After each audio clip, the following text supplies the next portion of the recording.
ಮುಂದಣ ಸಂತತಿ ಅಂದ್ರೆ ಯಾರಪ್ಪ?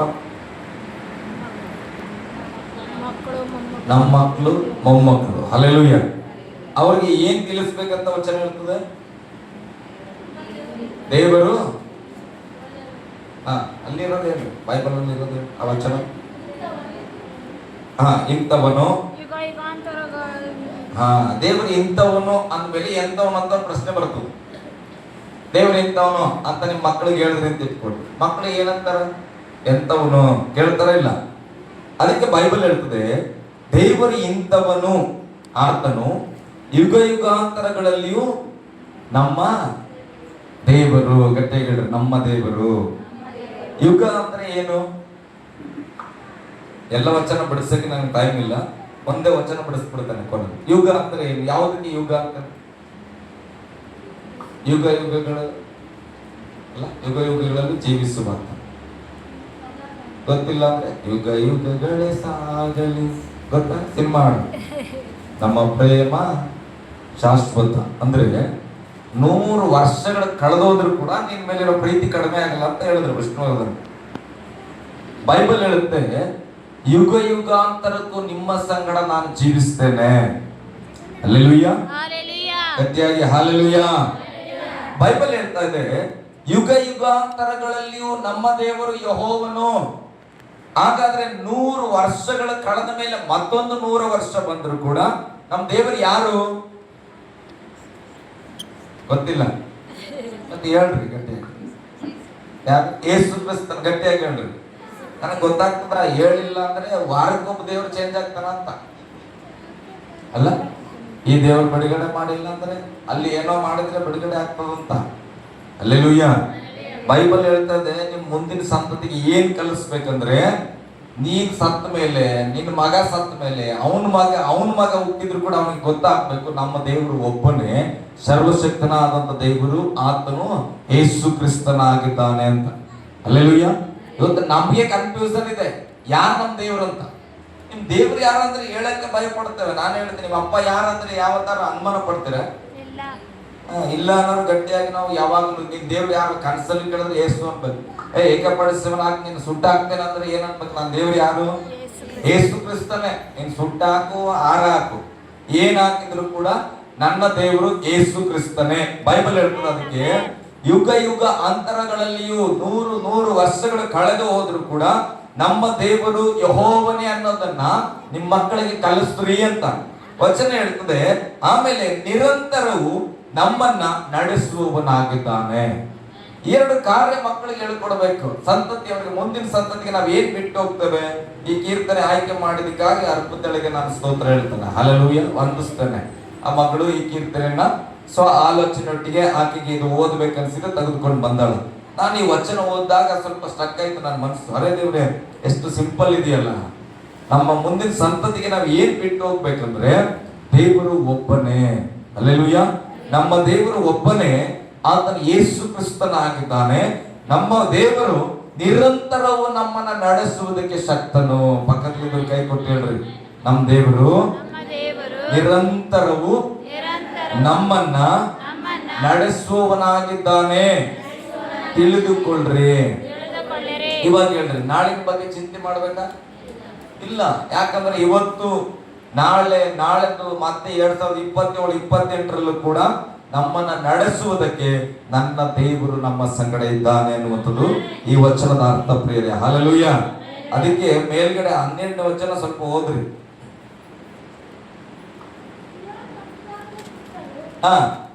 ಗಟ್ಟಿ ಓದ್ಬೇಕು, ನಮ್ಗೆ ಗೊತ್ತ. ಚಿಯೋನ್ ಸಂಸ್ಥಾನದ ಸುತ್ತಲೂ ಸಂಚರಿಸಿ ಅದರ ಬುರುಜುಗಳನ್ನು ಲೆಕ್ಕಿಸಿರಿ. ಅದರ ಪ್ರಕಾರಗಳನ್ನ ಚೆನ್ನಾಗಿ ನೋಡಿರಿ. ಕೊತ್ತಲುಗಳನ್ನು ಸೂಕ್ಷ್ಮವಾಗಿ ಗಮನಿಸಿರಿ. ಚಿಯೋನ್ ಸಂಸ್ಥಾನದ ಬಗ್ಗೆ ನೀವು ಸಂಕ್ಷಿಪ್ತವಾಗಿ ತಿಳ್ಕೊಳ್ಬೇಕು. ಒಂದು ಅರಮನೆ, ಮೈಸೂರು ಅರಮನೆಗೆ ಬನ್ರಿ, ಕರ್ಕೊಂಡು ಹೋಗ್ತೇನೆ ನಾನು. ನಮ್ಮ ಊರಿಗೆ ಹೋಗುವ ಅರಮನೆಗೆ ಹೋದ್ರೆ ಏನ್ ಮಾಡ್ತೀರಿ? ದೂರದೊಳಗೆ ಚೆನ್ನಾಗಿದೆ ಅಂತೇವೆ. ಹತ್ರಕ್ಕೆ ಹೋಗಿ ಏನ್ ಮಾಡ್ತೇವೆ? ಇದನ್ನ ಹೇಗೆ ಕಟ್ಟ್ಯಾರ, ಇದನ್ನ ಹೇಗೆ ಡಿಸೈನ್ ಮಾಡ್ಯಾರ, ಇದ್ರಲ್ಲಿ ಎಷ್ಟು ಲೈಟ್ಸ್ ಇದೆ, ಯಾರು ಕಟ್ಟಿದ್ರು, ಎಷ್ಟು ಕಷ್ಟಪಟ್ಟಿರ್ಬೋದು, ಇಷ್ಟು ದೊಡ್ಡ ದೊಡ್ಡ ಕಲ್ಲುಗಳನ್ನು ಎಲ್ಲಿಂದ ತಂದ್ರು, ಇದೆಲ್ಲವನ್ನ ನಾವೇನ್ ಮಾಡ್ತೇವೆ? ವಿಚಾರ ಮಾಡುತ್ತೇವೆ, ಗಮನಿಸ್ತೇವೆ. ಹಾಗೆ ದೇವರ ವಾಕ್ಯ ಹೇಳ್ತದೆ, ಚಿಯೋನ್ ನಗರವನ್ನ, ಚಿಯೋನ್ ಸಂಸ್ಥಾನವನ್ನ ಹೀಗೆ ಗಮನಿಸ್ರಿ, ಅದನ್ನ ಲೆಕ್ಕ ಮಾಡ್ರಿ, ಸೂಕ್ಷ್ಮವಾಗಿ ಗಮನಿಸಿ ನೋಡ್ರಿ ಅಂತ. ಹಾಗೆ ನಾ ಹೇಗೆ ಹುಟ್ಟಿದೆ ಅಪ್ಪ, ಹೇಗೆ ಇಷ್ಟು ದಿನ ಬದುಕಿದ್ದೇನೆ, ಎಷ್ಟೋ ಸಾರಿ ಸಾಯ್ಬೇಕನ್ನಿಸ್ತು, ಹೆಂಗೆ ನಾನು ಬದುಕ್ಬಿಟ್ಟೆ. ಸ್ವಲ್ಪ ನನ್ನನ್ನೇ ನಾನು ಗಮನಿಸ್ಕೊಂಡ್ರೆ ದೇವ್ರು ಎಂತವನ್ನಂತ ಗೊತ್ತಾಗ್ತದೆ. ಹಲ್ಲೆಲೂಯಾ. ಹತ್ತಿರ ವಚನ ಹೋದ್ರೆ ಹಂಗೆ, ನಾನು ಸ್ವಲ್ಪ ಮುಸ್ಲಿಮ್ನವ್ರ ತರ ಹಿಂದುಗಡೆಯಿಂದ ಹೋಗ್ತಾನೆ. ದೇವರೇ ನಾವು ನಿನ್ನ ಆಲಯದಲ್ಲಿ ನಿನ್ನ ಪ್ರೀತಿಯನ್ನು ಸ್ಮರಿಸುತ್ತೇವೆ. ಏನು? ನಿನ್ನ ಪ್ರೀತಿಯನ್ನು ಸ್ಮರಿಸುತ್ತೇವೆ. ಓಕೆ, ಮತ್ತೊಂದ್ಸರಿ ಓದ್ರಿ. ನಿನ್ನ ಪ್ರೀತಿಯನ್ನು ಸ್ಮರಿಸುತ್ತೇವೆ. ಎಲ್ಲಿ? ದೇವರೇ ನಾವು ನಿನ್ನ ಆಲಯದಲ್ಲಿ ನಿನ್ನ ಪ್ರೀತಿಯನ್ನ ಸ್ಮರಿಸುತ್ತೇವೆ. ಅರ್ಥ ಆಗಿದ್ದವ್ರು ಇದ್ರೆ ಒಂದು ಆಮೇಲೆ ಹೇಳಿ. ಯಾರಾದ್ರೂ ಆಮೇಲೆ ಹೇಳಿದವ್ರು ಅದ್ರ ಅರ್ಥ ನನಗೆ ಹೇಳ್ಕೊಡು. ಏನಂಗಂದ್ರೆ, ದೇವರೇ ನಾನು ನಿನ್ನ ಆಲಯದಲ್ಲಿ ನಿನ್ನ ಪ್ರೀತಿಯನ್ನ ಸ್ಮರಿಸ್ತೇನೆ. ನಾನು ಓದುವಾಗ ನಾನು ನೋಡಿದ್ರೆ ಗೊತ್ತಾಗುತ್ತೆ ಕೆಲವು. ಹೆಂಗೆ ಕೇಳಿ? ನಮ್ಮ ಒಳಗಡೆ ದೇವರ ಇದ್ದಾರೆ, ನಾವು ಆತನ ಆಲಯವಾಗಿದ್ದೇವೆ. ದೇವರೇ ನಿನ್ನ ಆಲಯ ಅಂದ್ರೆ ನಾನು ದೇವರ ಆಲಯ. ಈ ಆಲಯದಲ್ಲಿ ನಿನ್ನ ಪ್ರೀತಿಯನ್ನು ನಾನು ಸ್ಮರಿಸ್ತೇನೆ. ಇದು ಹೇಳಕ್ಕೆ ಈಜಿ, ಓದಕ್ಕೆ ಈಜಿ. ಆದ್ರೆ ನಮ್ಮ ಜೀವಿತ ನಾನು ನೋಡಿದ್ರೆ ಈ ಆಲಯದಲ್ಲಿ ಪ್ರತಿದಿನ ಯಾರ ಪ್ರೀತಿಯನ್ನ ಸ್ಮರಿಸಿದ್ರಿ, ಯಾರ ಪ್ರೀತಿಯನ್ನ ಹೊಗಳಿದ್ರಿ, ಯಾರ ಪ್ರೀತಿಯನ್ನ ನೆನೆಸಿ ಜಿಂದಗಿ ಮಾಡಿದ್ರಿ. ಹಲ್ಲೆಲೂಯಾ.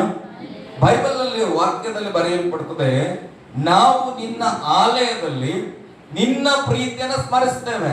ಇದು ದೇವರ ಆಲಯ. ನಾನು ಹೇಳ್ತೇನೆ, ಇದು ಕಟ್ಟಡ, ಇದು ಸಭೆ. ಅಂದ್ರೆ ನಾವು ಕೈಯಿಂದ ಕಟ್ಟಿರೋದು. ಯೇಸು ಸ್ವಾಮಿ ಇದ್ರೊಳಗೆ ಇಲ್ಲ. ಹಲ್ಲೆಲೂಯಾ.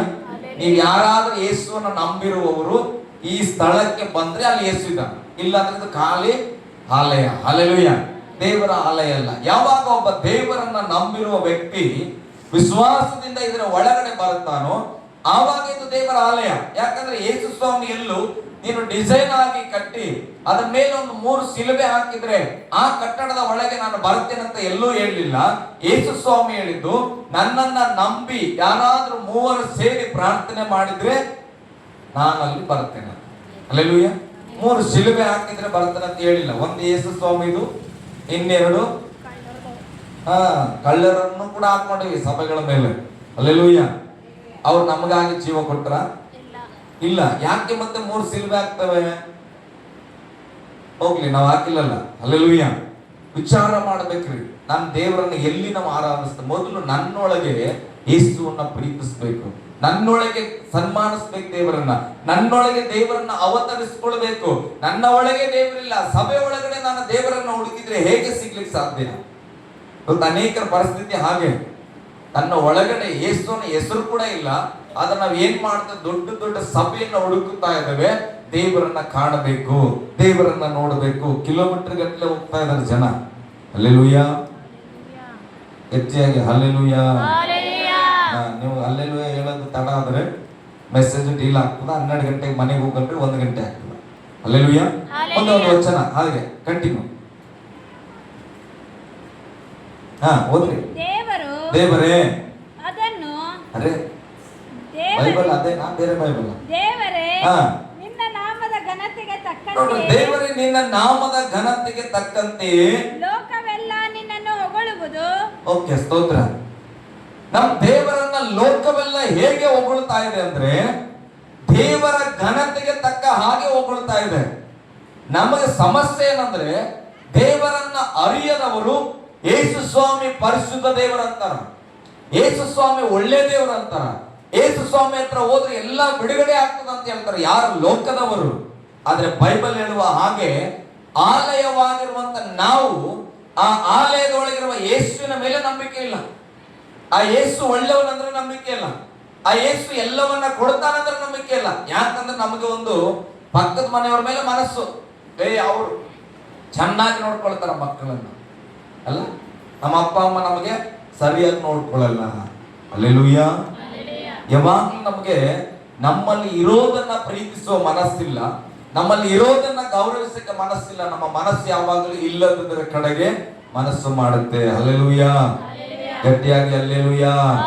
ಬೈಬಲ್ ಅದಕ್ಕೆ ಹೇಳ್ತದೆ, ನೀವು ದೇವರ ಆಲಯವಾಗಿದ್ದೀರಿ. ಪಕ್ಕದಲ್ಲಿದ್ದರು ಕೈ ಕೊಟ್ಟರು, ನೀವು ದೇವರ ಆಲಯ. ನಿಮ್ಮ ಆಲಯದಲ್ಲಿ ನಿಮ್ಮ ಆಲಯದಲ್ಲಿ ದೇವರನ್ನ ಪ್ರೀತಿ ಮಾಡ್ರಿ. ದೇವರನ್ನ ಪ್ರೀತಿ ನಿಮ್ಮ ಮಾಡಿ ಒಳಗಿರುವ ದೇವರನ್ನ ಪ್ರೀತಿಸ್ರಿ.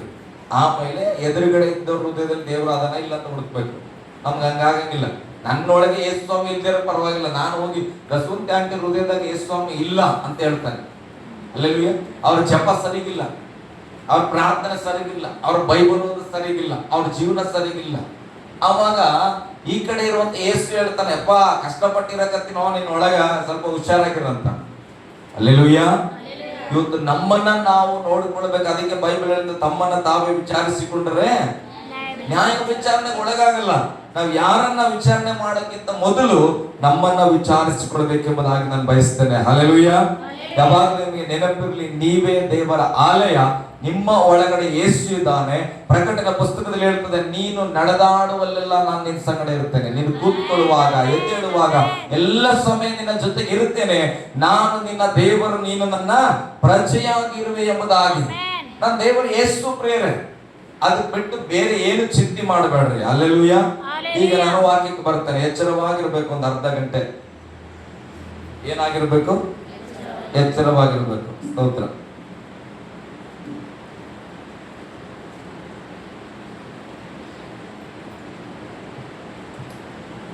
ಯೋಹಾನ್ ಬರೆದ ಸುವಾರ್ತೆ 14ನೇ ಅಧ್ಯಾಯಕ್ಕೆ ನಾವು ಬರೋಣ. ನಾನು ಹೇಳ್ತಾ ಇದ್ದೇನೆ, ನೀವು ದೇವರ ಆಲಯವಾಗಿದ್ದೀರಿ. ಯೇಸುವಿನ ನಾಮ ಎಷ್ಟು ಬಲವಾದದಂದ್ರೆ, ಯೇಸುವಿನ ನಾಮ ಹೇಳಿದ್ರೆ ದೆವ್ವಗಳು ನಡಗುತ್ತೆ, ರೋಗಗಳು ಸೌಖ್ಯವಾಗುತ್ತೆ, ಭೂಮಿಗಳು ಕದಲಲ್ಪಡುತ್ತದೆ. ಹಲ್ಲೆಲೂಯಾ. ಇಷ್ಟು ಅದ್ಭುತವಾದಂತ ನಾಮವನ್ನ ದೇವರು ನಮಗೆ ಕೊಟ್ಟಾನ. ಉಪಯೋಗ ಮಾಡ್ಕೊಡ್ರಿ. ATM ಕಾರ್ಡ್ ಇದ್ದಂಗೆ ಯೇಸುವಿನ ನಾಮ. ನಿನ್ನ ಅಗತ್ಯತೆಗಳಿಗೆಲ್ಲ ಇದನ್ನ ಉಪಯೋಗಿಸುವಂತ ಕೊಟ್ಟನು. ಹಲ್ಲೆಲೂಯಾ. ನಮ್ಮಪ್ಪ ನನಗೊಂದು ಅಕೌಂಟ್ ಓಪನ್ ಮಾಡಿದ್ರು. ನಮ್ಮ ಮನೆ ಮಾರಿದಾಗ ನನಗೊಂದು 60,000 ರೂಪಾಯಿ ಕೊಟ್ಟರು. ಅದ್ರಲ್ಲಿ ನಾನು ಏನ್ ಮಾಡಿದೆ, ಒಂದು ಅಕೌಂಟ್ ಓಪನ್ ಮಾಡಿ ಅದ್ರಲ್ಲಿ ಹಣ ಇಟ್ಕೊಂಡೆ. ಇವತ್ತಿನವರೆಗೂ ಆ ಅಕೌಂಟ್ ಇದೆ. ಹಲ್ಲೆಲೂಯಾ. ಏನ್ ಮಾಡ್ತಾ ಇದ್ದೇನೆ, ಅದನ್ನ ರನ್ನಿಂಗ್ ಮಾಡ್ಕೊಳ್ತಾ ಹೋಗ್ತಾ ಇದ್ದೇನೆ. ಅದ್ರಲ್ಲಿ ಒಂದು ATM ಕೊಟ್ಟರು. ಅದನ್ನ ಇವತ್ತಿನವರೆಗೂ ನನ್ನ ಅಗತ್ಯತೆಗಳಿಗಾಗದನ್ನ ಏನ್ ಮಾಡ್ತಾ ಇದ್ದೇನೆ, ಉಪಯೋಗ ಮಾಡ್ತಾ ಇದ್ದೇನೆ. ಹಾಗೆ 60,000 ರೂಪಾಯಿ ಕೊಟ್ಟರು ಅಂತ ಇಟ್ಕೊಳ್ರಿ. 60,000 ರೂಪಾಯಿನ ಎಷ್ಟು ದಿನ ಉಪಯೋಗ ಮಾಡ್ಲಿಕ್ಕೆ ಸಾಧ್ಯ? ಎಷ್ಟು ದಿನ ಮಾಡ್ಬೋದು? ಮನಸ್ಸು ಮಾಡಿದ್ರೆ ಒಂದು ಗಂಟೆಯಲ್ಲಿ ಅದನ್ನ ಖಾಲಿ ಮಾಡಬಹುದು. ಹೆಣ್ಣು ಮಕ್ಕಳಾದ್ರೆ ಸ್ವಲ್ಪ ಒಂದು 5 ವರ್ಷ 6 ವರ್ಷ ಹೋಗ್ತದೆ. ಏನಾದ್ರು ಮನೇಲಿ ಯಾರಿಗಾದ್ರೂ ರೋಗ ಬರೋವರೆಗೂ ಹಂಗೆ ಇರ್ತದೆ ಹೆಣ್ಣು ಮಕ್ಕಳದು. ಅಲ್ಲ, ನಿಜನ ಸುಳ್ಳ? ಯಾರಿಗಾರು ರೋಗ ಬಂದು ಅವ್ರ ಟಿಕೆಟ್ ಅವ್ರಿಗೆ ಹಣ ಹೊರಗೆ ಬರಲ್ಲ, ಅಲ್ಲಿವರೆಗೆ ಅಲ್ಲೇ ಮುಚ್ಚಲ್ಪಟ್ಟಿರುತ್ತ. ಹಲ್ಲೆಲೂಯಾ. ಅದಕ್ಕೆ ನೋಡಿ ನೋಡಿ ಸೈತಾನ ಯಾಕೋ ಹೊರಗೆ ಬರ್ತಾ ಇಲ್ಲ, ಇವ್ರ ಮನೆಗೆ ಏನಾರು ರೋಗ ಹೊತ್ಕೊಂಡು ಹೋಗೋಣ ಅಂತೇಳಿ ಏನ್ ಮಾಡ್ತಾನ, ತಗೊಂಡ್ ಬರ್ತಾನ. ಹಲ್ಲೆಲೂಯಾ. ಅದಕ್ಕೆ ಸ್ತ್ರೀಯರಲ್ಲಿ ನಾನೊಂದು ಮನವಿ ಮಾಡ್ತೇನೆ, ಮನೆಯಲ್ಲಿ ನಂದು ನಿಂದು ಅನ್ಬಾರ್ದು. ಏನ್ ಅನ್ಬಾರ್ದು? ಕಿವಿ ಮಾತಿದ್ ಮೆಸೇಜ್ ಅಲ್ಲಿ ನಂದು ನಿಂದು ಅನ್ಬಾರ್ದು. ಮೋಜಸ್ ಪಾಸ್ಟರ್ ಆಡ ಬರೋದು, ನಂದೆಲ್ಲ ನಿಂದು ಸ್ವಾಮಿ, ನಿಂದೆಲ್ಲ ನಂದು. ಅದು ಕುಟುಂಬದಲ್ಲಿ ಬರಬೇಕು. ಮೊದಲಿಂಗ ಮೊದಲಿಗಿತ್ತಿ. ಯೇಸು ಸ್ವಾಮಿ ಮೊದಲಿಂಗ, ನಾನು ಮೊದಲಿಗಿತ್ತಿ. ನನ್ನ ಮನೇಲಿ ನಾನು ಮೊದಲಿಂಗ, ನನ್ನ ಹೆಂಡತಿ ಮೊದಲಿಗಿತ್ತಿ. ಹಾಗಿರುವಾಗ ನನ್ನದೆಲ್ಲ ನನ್ನ ಹೆಂಡತಿದು, ನನ್ನ ಹೆಂಡತಿ ಎಲ್ಲದು ನನ್ನದು. ಹಾಗೆ ಈ ಒಂದು ಮನಸ್ಸು ಬರುವಾಗ ಕುಟುಂಬಗಳು ಹೆಚ್ಚಾಗಿ ಕಟ್ಟಲ್ಪಡುತ್ತೆ. ಹಲ್ಲೆಲೂಯಾ. 60,000 ಖಾಲಿ ಆಗ್ಬಿಡುತ್ತೆ. ಹಾಗಾದ್ರೆ ಮತ್ತೆ ATM ಬಳಸಬೇಕಂದ್ರೆ ಏನ್ ಮಾಡ್ಬೇಕು ನಾವು? ಅದರಲ್ಲಿ ಮತ್ತೆ ಹಣವನ್ನು ನಾವು ಏನ್ ಮಾಡಬೇಕು? ಡಿಪಾಸಿಟ್ ಮಾಡಬೇಕು. ಹಾಗೆ ಯೇಸು ಸ್ವಾಮಿ ಏನ್ ಮಾಡಿದ್ದಾನೆ, ನಮಗೆ ದೇವರ ಪ್ರೀತಿಯನ್ನ ಕೊಟ್ಟನು, ರಕ್ಷಣೆಯನ್ನ ಕೊಟ್ಟನು, ಆತನ ನಾಮವನ್ನು ನಮ್ಮ ಕೈಯಲ್ಲಿ ಕೊಟ್ಟು, ನೋಡಪ್ಪ ಅರಸಿದನ ನೀನು ಬಳಕೆ ಮಾಡು ಎಂಬುದಾಗಿ. ಹಲ್ಲೆಲೂಯಾ. ಈ ಹೇಗೆ ಅಕೌಂಟ್ ಇದೆಯೋ, ಯೇಸುವಿನ ನಾಮ ಒಂದು ATM ಆದ್ರೆ, ಯೇಸುವಲ್ಲಿ ಭಕ್ತಿ, ಯೇಸುವಲ್ಲಿ ನಂಬಿಗಸ್ತಿಕೆ, ಯೇಸುವಲ್ಲಿ ಪ್ರಾರ್ಥನೆ, ಯೇಸುವಲ್ಲಿ ಪರಿಶುದ್ಧತೆಯ ಜೀವಿತ, ಅದು ನಮ್ಮ ಅಕೌಂಟ್ ಅಲ್ಲಿ ಹಣವನ್ನ ಕೂಡಿಸಲ್ಪಟ್ಟ ಹಾಗೆ. ಹಲ್ಲೆಲೂಯಾ. ಎಲ್ಲಿವರೆಗೆ ನಿನ್ನ ನಂಬಿಕೆ ಕೂಡಿಸಲ್ಪಟ್ಟಿರುತ್ತೋ ಆವಾಗ ನೀನು ಯೇಸುವಿನ ನಾಮವನ್ನ ಹೇಳಿ ಏನನ್ನ ಹೇಳ್ತೀಯೋ ಅದು ಆಗುತ್ತೆ. ಹಣವನ್ನ ಕೂಡಿಸಲ್ಪಟ್ಟು ATM ಅಲ್ಲಿ ಹೋಗಿ ನಿನ್ನ ಅಕೌಂಟ್ ನಂಬರ್ನ ದಬಾಯಿಸಿ ಪಿನ್ ಕೋಡ್ ಅನ್ನು ಹಾಕಿ ಹಣ ಕೇಳಿದ್ರೆ ಬರುತ್ತೆ. ಹಣವನ್ನ ಕೂಡಿಸದೆ ನೀನು ಹೋಗಿ ಅಲ್ಲಿ ಪಿನ್ ಅನ್ನ ದಬಾಯಿಸಿದ್ರೆ ಅದರಲ್ಲಿ ಹಣ ಇಲ್ಲ ಅಂತ ಒಂದು ಖಾಲಿ ಪೇಪರ್ ಬರುತ್ತೆ. ಹಲ್ಲೆಲೂಯಾ. ಇವತ್ತು ಅನೇಕರ ಜೀವಿತ ಏನಂದ್ರೆ ವಿಶ್ವಾಸ ಕಳೆದುಕೊಂಡಿದ್ದಾರೆ, ಪ್ರಾರ್ಥನೆಯ ಜೀವಿತ ಇಲ್ಲ, ಪರಿಶುದ್ಧತೆ ಇಲ್ಲ. ಆದ್ರೆ ಏನ್ ಮಾಡ್ತಾ ಇದ್ದೇವೆ? ಸಮಸ್ಯೆಗಳ ಮುಂದೆ ಹೋಗಿ ಯೇಸುವಿನ ನಾಮವನ್ನ ಹೇಳ್ತೇವೆ. ಅದು ಹೇಗೆ ಅಲ್ಲಿ ಹಣ ಬರ್ಲಿಕ್ಕೆ ಸಾಧ್ಯ? ಹಲ್ಲೆಲೂಯಾ. ನಿನ್ನ ನಂಬಿಕೆ ಎಲ್ಲಿ? ದೇವರು ಕೇಳೋದು ನಿನ್ನ ನಂಬಿಕೆ ಎಲ್ಲಿ ಎಂಬುದಾಗಿ. ಹಲ್ಲೆಲೂಯಾ. 14 ವಚನ ಓದ್ರಿ ಯಾರಾದ್ರೂ ಒಬ್ರು. ನೀವು ನನ್ನ ಹೆಸರಿನಲ್ಲಿ ನನ್ನನ್ನು ಏನಾದರೂ ಬೇಡಿಕೊಂಡರೆ, ನೀವು ನನ್ನ ಹೆಸರಿನಲ್ಲಿ ಏನಾದರೂ ಬೇಡಿಕೊಂಡರೆ ಅದನ್ನು ನೆರವೇರಿಸುವೆನು. ಹಲ್ಲೆಲೂಯಾ. ಹಲ್ಲೆಲೂಯಾ. ದೇವರು ಯಾವ ವಾಗ್ದಾನ ಕೊಟ್ಟರು ನೋಡ್ರಿ. ನೀವು ನನ್ನ ಹೆಸರಲ್ಲಿ, ಯೇಸುವಿನ ಹೆಸರಲ್ಲಿ ಏನಾದರೂ ಬೇಡಿಕೊಂಡ್ರೆ ಅದನ್ನು ಕೊಡುತ್ತೇನೆ. ಇದಕ್ಕೆ ಅರಸುಪಾಷ್ಟು ಬೇಕಂತೀರ? ನಿಮ್ ಸಂಗಡ ಅರಸುಪಾಷ್ಟು ಇಲ್ಲ ಅಂದ್ರೆ ಅದ್ಭುತ ಆಗಂಗಿಲ್ಲ. ಅವ್ರು ಇರ್ಲೇಬೇಕಾ? ಹಲ್ಲೆಲೂಯಾ. ಹಲ್ಲೆಲೂಯಾ. ಎಲ್ಲಾದ್ರೂ ಯೇಸು ಸ್ವಾಮಿಗೆ ಹೇಳ, ನಿನ್ ಜೊತೆಗೆ ಹೋಗಿ ಪಾಸ್ಟ್ ಇರಬೇಕು, ಹಂಗಾದ್ರೆ ನಿನ್ ಮನೆಗೆ ಬಿಡುಗಡೆ ಆಗೋದು. ಹೇಳಂಗಿಲ್ಲ. ಯೇಸು ಸ್ವಾಮಿ ಹೇಳಿದ್ದೊಂದೆ, ನಿನಗೆ ನಂಬಿಕೆ ಇರಬೇಕು, ನೀನು ಯೇಸುವಿನ ನಾಮದಲ್ಲಿ ಪ್ರಾರ್ಥಿಸಬೇಕು, ಆವಾಗ ಬೈಬಲ್ ಹೇಳ್ತದೆ ಅದನ್ನ ನಿನಗೆ ದೇವರು ಕೊಡುವನು. ಒಂದು ಆಮೇಲೆ ಹಲ್ಲೆಲೂಯಾ. ನಮ್ಮ ಪರಿಸ್ಥಿತಿಗಳು 1000 ಇರಲಿ, ನಮಗೊಂದು ಚೆನ್ನಾಗಿ ವಿಶ್ವಾಸ ಇರಬೇಕು. ಯೇಸುವಿನ ನಾಮದಲ್ಲಿ ನಾನು ಪ್ರಾರ್ಥನೆ ಮಾಡಿದ್ರೆ ಇದನ್ನ ದೇವರು ನನಗೆ ನೆರವೇರಿಸುವನು ಎಂಬುದಾಗಿ. ಹಲ್ಲೆಲೂಯಾ. ಓಕೆ, ಒಂದನೇ ಸಂಗತಿ, ಯೇಸುವಿನ ನಾಮ ನಿಮಗೆ ಗೊತ್ತಾಗಬೇಕು. ನಿಮ್ಮ ಮಕ್ಕಳಿಗೂ ಯೇಸುವಿನ ನಾಮದ ಬಗ್ಗೆ ತಿಳಿಸಬೇಕು. ಕೀರ್ತನೆಯಲ್ಲಿ ಹೀಗೆ ಬರೆಯಲ್ಪಡುತ್ತದೆ, 91ನೇ ಕೀರ್ತನೆಯಲ್ಲಿ 14ನೇ ವಚನ ಓದುವಾಗ, ಆತನ ಮೇಲೆ ಯಾರು ಆಸಕ್ತಿ ಉಳ್ಳವರಾಗಿರ್ತಾರೋ, ಯಾರು ಯೇಸುವಿನ ಬಗ್ಗೆ ತಿಳ್ಕೊಂಡಿರ್ತಾರೋ, ಯಾರು ಯೇಸುವಿನ ಮೇಲೆ ಪ್ರೀತಿ ಇಟ್ಟುಕೊಂಡಿರ್ತಾರೋ, ಯಾರು ಯೇಸುವಿನ ಆಜ್ಞೆಗಳಂತೆ ನಡೆಯುತ್ತಾರೋ ಅವರಿಗೆ ವಿಶೇಷವಾದ ರಕ್ಷಣೆಯನ್ನು ಕೊಟ್ಟು ದೀರ್ಘಾಯುಷ್ ಕಾಲವನ್ನು ಕೊಟ್ಟು ನಾನು ಅವ್ರನ್ನ ಆಶೀರ್ವದಿಸ್ತೇನೆ. ಹಲ್ಲೆಲೂಯಾ. ಹಾಗಾದ್ರೆ ನಮ್ಮ ಜವಾಬ್ದಾರಿ ಏನಂದ್ರೆ ಯೇಸುವಿನ ಬಗ್ಗೆ ನಾವು ತಿಳ್ಕೊಳ್ಬೇಕು. ಯೇಸುವಿನ ನಾಮದ ಬಲ ಎಂತದ್ದು, ಅದನ್ನ ಅಪ್ಲೈ ಮಾಡಿದ್ರೆ ನನ್ನ ಜೀವಿತ ಏನಾಗಬಹುದು, ಇದನ್ನ ನಾವು ತಿಳ್ಕೊಂಡು ಮೊದಲು ನನ್ನ ಜೀವಿತದಲ್ಲಿ ಅದನ್ನ ಅಪ್ಲೈ ಮಾಡಿ ಅದರಿಂದ ಅದ್ಭುತಗಳನ್ನ ಕಾಣುವಾಗ ನನ್ನ ಹಿಂದೆ ಬರುವ ಸಂತತಿ ಹೇಳುತ್ತೆ, ನಮ್ಮಪ್ಪ ಹೇಗೆ ಜೀವಿಸ್ತಾ ಇದ್ದಾನಂದ್ರೆ ಯೇಸುವಿನ ನಾಮದಲ್ಲಿ ಜೀವಿಸುತ್ತಾ ಇದ್ದಾನೆ. ಹಲ್ಲೆಲೂಯಾ. ಬೈಬಲ್ ಹೇಳುತ್ತೆ, ಯೇಸುವಿನ ನಾಮ ಹೇಳಿಕೊಳ್ಳುವ ಎಲ್ಲರಿಗೂ ರಕ್ಷಣೆ ಆಗ್ತದೆ. ಹಲ್ಲೆಲೂಯಾ. ಇದ್ರ ಮೇಲೆ ನಾನು ನಿಮಗೆ ಹೆಚ್ಚಾಗಿ ವಚನ ಬೇಕಿಲ್ಲ ಅಂತ ಅನಿಸ್ತದೆ ನನಗೆ. ಯೇಸುವಿನ ನಾಮ ಹೇಳ್ಕೊಟ್ರೆ ನಿನಗೆ ರಕ್ಷಣೆ ಆಯ್ತು, ಮತ್ತೆ ಯಾಕೆ ಟೆನ್ಷನ್? ನಾನು ಅದಕ್ಕೆ ಯಾರು ಬಂದ ನಾನು ಕೇಳಿದ ನಾನು ಬಹಳ ಚಿಂತೆ ಮಾಡಂಗಿಲ್ಲ. 1-2 ವಚನ ಹೇಳ್ತೀನಿ, ನೋಡಪ್ಪ ಹೃದಯ ತುಂಬಾ ನಂಬಿದ್ವಿ, ಬಾಯಲ್ಲಿ ಆರೈಕೆ ಮಾಡಿ ನನ್ನ ರಕ್ಷಣೆ ಸಿಕ್ಕಿತ್ತು, ಆಮೇಲೆ ಏನ್ ಮಾಡಬೇಕು, ವಾಕ್ಯದಂತೆ ಬದುಕು, ನಾನು ಬದುಕ್ತಾ ಇದ್ದೇನೆ, ಹೋಗ ಆ ಕಡೆ ಅಂತ. ಹಲ್ಲೆಲೂಯಾ. ನನ್ನನ್ನು ಜಡ್ಜ್ ಮಾಡಕ್ಕೆ ನಿನಗೆ ಅಧಿಕಾರ ಕೊಟ್ಟಿದ್ದೆ ಯಾರು? ಬೈಬಲ್ ಹೇಳುತ್ತೆ, ಯೇಸು ಹೇಳ್ತಾನ, ಇಬ್ಬರು ಜಗಳ ಮಾಡ್ಕೊಂಡ್ರಂತ. ಅವ್ರು ಬಂದು ಹೇಳ್ತಾರೆ ಯೇಸು ಹತ್ರ, ಸ್ವಾಮಿ ಬಂದು ಇದು ಈ ಸ್ವಲ್ಪ ನ್ಯಾಯ ತೀರ್ಪು ಮಾಡ್ಕೊಂಡು. ಯೇಸು ಸ್ವಾಮಿ ಹೇಳ್ತಾರೆ, ಅಯ್ಯೋ ಯಾರಯ್ಯ ನನಗೆ ಅಧಿಕಾರ ಕೊಟ್ಟಿದ್ದು ನ್ಯಾಯ ತೀರ್ಪು ಮಾಡಕ್ಕೆ? ನಾನು ಯಾರು? ಅದು ದೇವರಿಗೆ ಸಂಬಂಧಪಟ್ಟಿದ್ರಂತ. ಹಾಗಾದ್ರೆ ಯೇಸುಗೆ ಅದು ಸಂಬಂಧಪಟ್ಟಿಲ್ಲ ಅಂದ್ರೆ ನಾನು ಯಾರಪ್ಪ ಜಗಳದಲ್ಲಿ ಬಂದು ನಿಂದು ಸರಿ ನಿಂದು ತಪ್ಪಂತ ಹೇಳಲಿಕ್ಕೆ? ಹಲ್ಲೆಲೂಯಾ. ಹಲ್ಲೆಲೂಯಾ. ವಾಕ್ಯವನ್ನ ತಿಳ್ಕೊಂಡ್ಬಿಟ್ಟೇವಲ್ಲ, ನಮ್ಮನ್ನ ಯಾರು ಭಯಪಡಿಸ್ಲಿಕ್ಕಾಗಲ್ಲ, ಯಾವ ಸಂಗತಿಯು ನಮ್ಮನ್ನ ಸೋಲಿಸ್ಲಿಕ್ಕೆ ಆಗೋದಿಲ್ಲ. 2 ಕೊರಿಂಥ 1:20 ಹೋದ್ರೆ ಹಾಗೆ.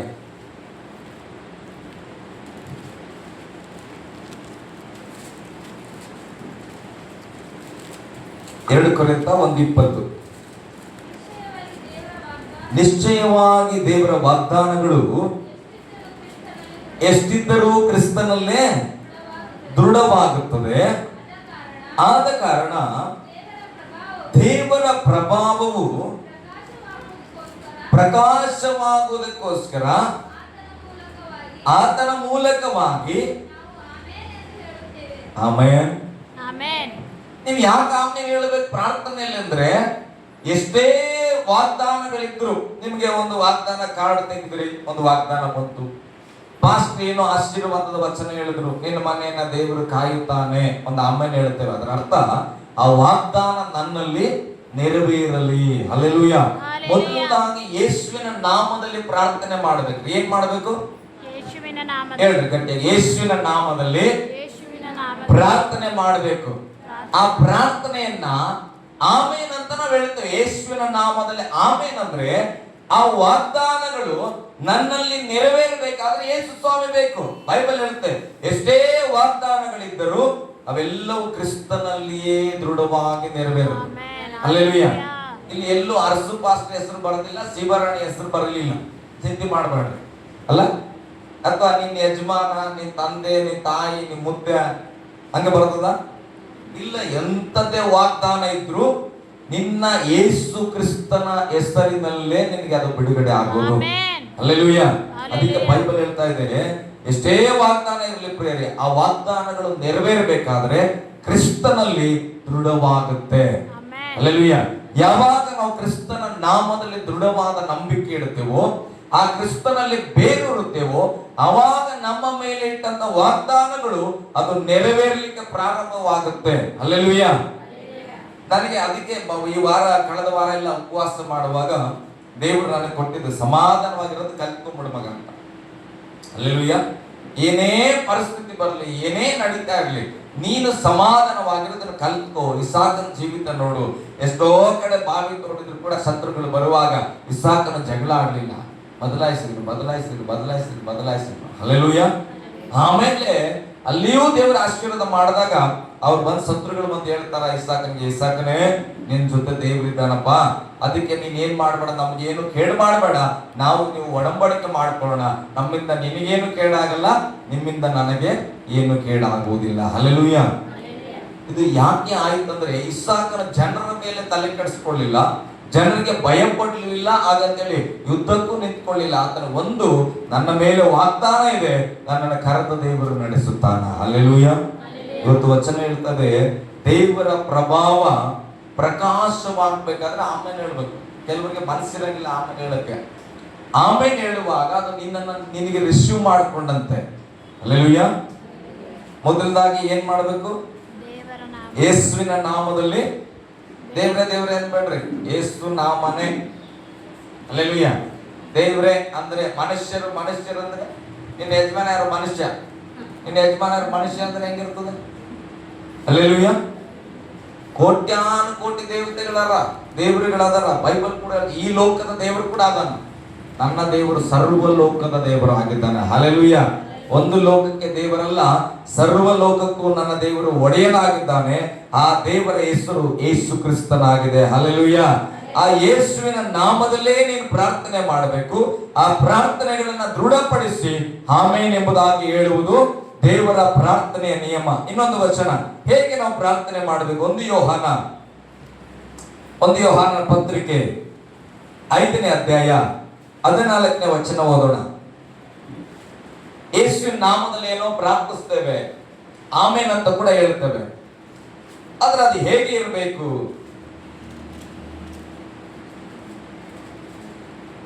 14ನೇ ವಚನ ಓದ್ರಿ.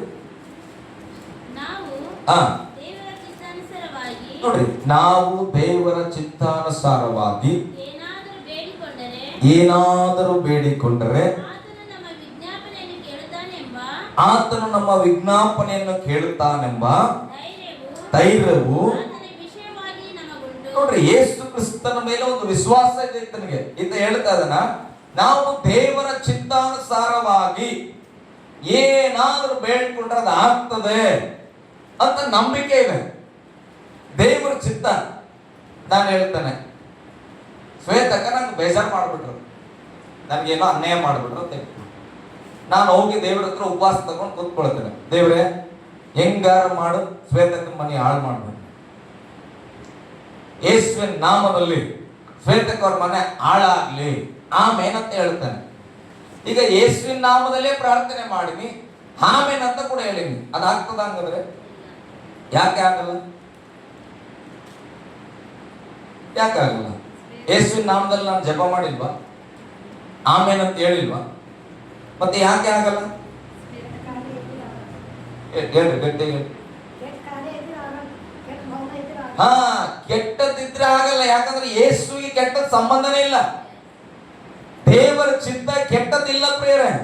ನಾನು ಹೇಳ್ತೇನೆ, ಅದಕ್ಕೆ 1 ಕೋಟಿ ಮಂದಿ ಯೇಸು ಸ್ವಾಮಿ ಹತ್ರನೇ ಪ್ರಾರ್ಥನೆ ಮಾಡ್ಲಿ, ಅರಸು ಹಿಂಗಾಗ್ಲಿ, ನಾ ಚಿಂತೆ ಮಾಡಲ್ಲ. ಯಾಕಂದ್ರೆ ನನಗೂ ನನ್ನ ದೇವರ ಬಗ್ಗೆ ಗೊತ್ತು. ನನ್ನ ದೇವರು ದೇವರ ಚಿತ್ತಕ್ಕಲ್ಲದ ಪ್ರಾರ್ಥನೆಗೆ ಉತ್ತರ ಕೊಡುವ ದೇವರಲ್ಲ. ಹಲ್ಲೆಲೂಯಾ. ಗಟ್ಟಿಯಾಗಿ ಹಲ್ಲೆಲೂಯಾ. ಅದಕ್ಕೆ ಕೆಲವರು ಪ್ರಾರ್ಥನೆ ನೆರವೇರಂಗಿಲ್ಲ. ಮತ್ತೆ ಒಬ್ಬೊಬ್ರು ಪ್ರಾರ್ಥನೆ ಇರ್ತದ, ದೇವ್ರೆ ನಾನು ಅಭಿವೃದ್ಧಿ ಆಗ್ಬೇಕನ್ನಲ್ಲ, ನಾ ದಶವಂತಿ ಆಂಟಿಗಿಂತ ಅಭಿವೃದ್ಧಿ ಆಗ್ಬೇಕಂತ. ಅರ್ಥ ಆಗ್ತದ? ಪ್ರಾರ್ಥನೆಗಳು ಎಲ್ಲಿ ಫೇಲ್ ಆಗ್ತದೆ ಅಂತ. ದೇವ್ರೇ ನನ್ನನ್ನು ಅಭಿವೃದ್ಧಿ ಪಡಿಸಪ್ಪ ಅನ್ನಂಗಿಲ್ಲ, ನನ್ನ ತಮ್ಮನಿಗಿಂತ ನಾನು ಎತ್ತರದ ಮನೆ ಕಟ್ಟಬೇಕು. ನೀ ಎತ್ತರದ ಮನೆ ಕಟ್ಟು, ನಿನ್ ತಮ್ಮನಿಗಿಂತ ಅಂತ ಯಾಕೆ ಪ್ರಾರ್ಥನೆ ಮಾಡ್ತೆ? ಅದು ದೇವ್ರ ಚಿತ್ತ ಇಲ್ಲ. ದೇವ್ರ ಚಿತ್ತ ನಿನ್ ತಮ್ಮನು ನಿನ್ ಲೆಕ್ಕದಲ್ಲೇ ಮನೆ ಕಟ್ಟದಲ್ಲ. ನೀನ್ ಮತ್ತೆ ಅವನಿಗಿಂತ ಎತ್ತರ ಅಂದಾಗ ಅದು ದೇವರ ಚಿತ್ತ ಇಲ್ಲ. ನೀನ್ 10 ವರ್ಷ ಜಪ ಮಾಡಿದ್ರೆ ಅದು ನೆರವೇರಲ್ಲ. ನಿನಗಾಗಿ ನಿನಗುಳ್ಳದ್ದನ್ನ ದೇವರ ಹತ್ರ ಕೋಟಿ ಬೇಕಾದ್ರೂ ಕೇಳಿ ಪ್ರಾರ್ಥನೆ ಮಾಡಿ ದೇವರು ಕೊಡ್ತಾನ. ಆದ್ರೆ ದೇವರ ಚಿತ್ತವಲ್ಲದ ವಿಷಯಗಳನ್ನ ನುಡಿದು ಪ್ರಾರ್ಥನೆ ಮಾಡಿದ್ರೆ ನಿನ್ ಪ್ರಾರ್ಥನೆ ಫಲಿಸಲ್ಲ. ಹಲ್ಲೆಲೂಯಾ.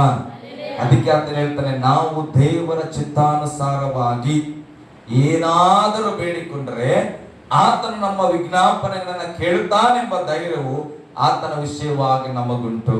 ನಾನು ಹೇಳ್ತೇನೆ, ಅದಕ್ಕೆ ನಾವು ಪ್ರಾರ್ಥನೆ ಮಾಡೋದನ್ನ ಕಲ್ತ್ಕೊಳ್ಬೇಕು, ಪ್ರಾರ್ಥನೆ ವಿಧವನ್ನ ಕಲ್ತ್ಕೊಳ್ಬೇಕು.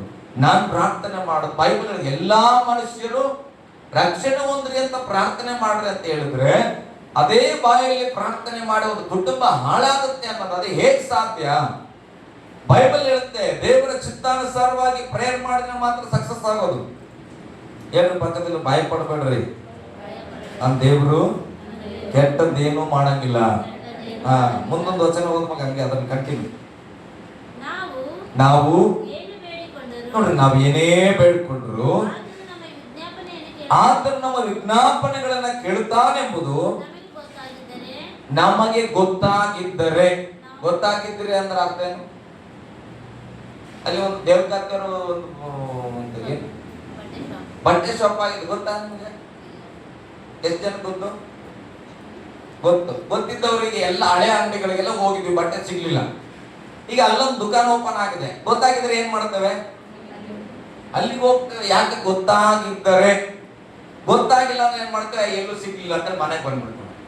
ಬೈಬಲ್ ಹೇಳ್ತಾ ಇದೆ, ನಾವು ಏನ್ ಬೇಡಿಕೊಂಡ್ರು ನಮ್ಮ ವಿಜ್ಞಾಪನೆಗಳನ್ನ ದೇವರು ಕೇಳುತ್ತಾನೆ ಅಂತ ಗೊತ್ತಾಗಿದ್ದರೆ ನಾವು ಬೇಡಿದವುಗಳು ಆತನಿಂದ ನಮಗೆ ದೊರೆಯುತ್ತದೆ ಎಂದು ನಮಗೆ ಗೊತ್ತಾಗಿರುತ್ತೆ. ಅಲ್ಲೊಂದು ಒಳ್ಳೆ ಬಟ್ಟೆ ಶಾಪ್ ಆಗಿದೆ ಅಂತ ನಮಗೆ ಗೊತ್ತಿದ್ರೆ ನಾವು ಅಲ್ಲಿಗೆ ಹೋಗುವಾಗ ಏನ್ ಅಂದ್ಕೊಂಡು ಹೋಗ್ತೇವೆ? ನಮಗೆ ಯಾವುದೋ ಒಂದು ಒಳ್ಳೆ ಬಟ್ಟೆಯಲ್ಲಿ ನಮಗೆ ಸಿಗುತ್ತೆ ಅಂದ್ಕೊಂಡು ಹೋಗ್ತೇವೆ. ಈಗ ಬಟ್ಟೆ ಶಾಪ್ ಬಗ್ಗೆನೇ ಗೊತ್ತಿಲ್ಲ, ನಾನು ಯಾವುದೋ ಒಂದು ತಗಡ ಶಾಪ್ ಅಲ್ಲಿ ಸಣ್ಣದಿಟ್ಟಿರ್ಬೇಕಂದ್ರೆ ಏನ್ ಮಾಡ್ತೇನೆ, ಇಲ್ಲೇ ನಾನ್ ಕೇಳೋ ಬಟ್ಟೆ ಅಲ್ಲಿ ಸಿಗಂಗಿಲ್ಲ ಬಿಡ್ರಿ. ಯಾಕೆ? ಅದ್ರ ಬಗ್ಗೆ ನನಗೆ ಮಾಹಿತಿ ಇಲ್ಲ. ಅದೇ ರೀತಿಯಾಗಿ ಕೆಲವರಿಗೆ ಯೇಸುವಿನ ಬಗ್ಗೆನ ಮಾಹಿತಿ ಇಲ್ಲ. ಯಾಕೆ ಪ್ರಾರ್ಥನೆ ಮಾಡಲ್ಲ ಅಂದ್ರೆ ಆತ ಎಂತವಂತ ಗೊತ್ತಿಲ್ಲ. ಆತನ ಪ್ರಾರ್ಥನೆ ಮಾಡಿದವ್ರು ಏನೆಲ್ಲ ದೇವ್ರು ಕೊಡ್ಬೋದು ಅಂತ ಗೊತ್ತಿಲ್ಲ, ಅದಕ್ಕೆ ಅವ್ರು ಪ್ರಾರ್ಥನೆ ಮಾಡಲ್ಲ. ಬೈಬಲ್ ಹೇಳ್ತದೆ, ಗೊತ್ತಾಗಿದ್ದರೆ ನಮ್ಮ ವಿಜ್ಞಾಪನೆಯನ್ನ ದೇವ್ರು ಕೇಳಿಸ್ಕೊತಾನ, ನನ್ನ ಪ್ರಾರ್ಥನೆಗೆ ದೇವ್ರು ಕಿವಿಗೊಡ್ತಾನ ಅಂತ ಗೊತ್ತಾಗಿದ್ರೆ ಅವರು ಪ್ರಾರ್ಥನೆ ಮಾಡ್ತಾರ. ಹಲ್ಲೆಲೂಯಾ. ಸಮಸ್ಯೆಗಳು 1000 ಬರಲಿ ಪ್ರೇರೆ, ಉತ್ತರ ನಮ್ದು ದೇವ್ರ ಹತ್ರನೇ ಹುಡುಕ್ಬೇಕು.